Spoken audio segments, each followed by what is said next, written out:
Hi everybody, Matthew Turnage here. Ringo has released his March update, where of course he's promoting his new EP, Zoom In, which is out this week, and hopefully I'll be able to bring a video showing unboxing the CD, the black vinyl, and cassette, assuming everything's delivered on time. But he also surprised us a bit by announcing that he's working on another EP, which will be released in October. And so I got to thinking October is going to be 2 years since the release of his last album, What's My Name? And between the two EPs, assuming we get another 5 songs like we were getting on Zoom In, that's basically an album's worth of material in just a 2 year span, which is it's become fairly normal for Ringo these days, and a bit of a surprise, a pleasant surprise, to get that much material this soon.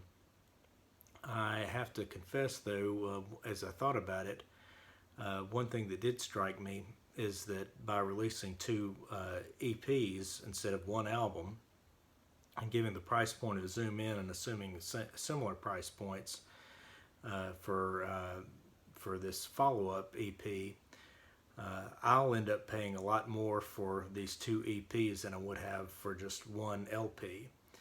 And in fact, in my case, I'll be paying more for 10 songs worth of new Ringo material than I did for McCartney 3 last year. I know not everybody will be in the same boat I am.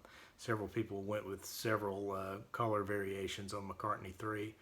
I only went with the black vinyl, the CD, and the cassette, and I'm doing the exact same 3 formats for Zoom In. And for this upcoming EP, presuming that they do the same formats again, I'll be getting those. So I'll be spending a fair bit more on these 2 EPs combined for Ringo than I did on McCartney 3 as a single album. So that's a little bit of a disappointment.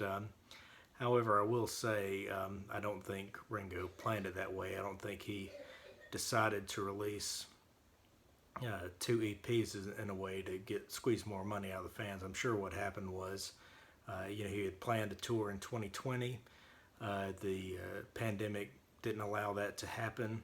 He recorded the EP, it got scheduled, and was well in the process. He had originally moved all his 2020 tour dates to the same point the following year, 2021.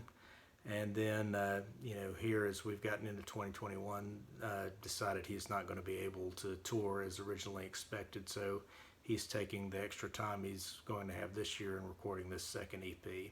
So I'm excited. We've got extra Ringo music coming. Looking forward to Zoom In and looking forward to the new EP.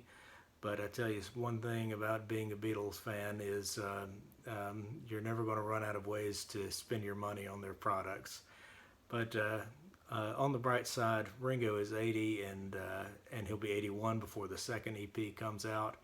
And he still has a desire to be creative, and that's great. There's a lot of artists even younger than Ringo that can't make that claim.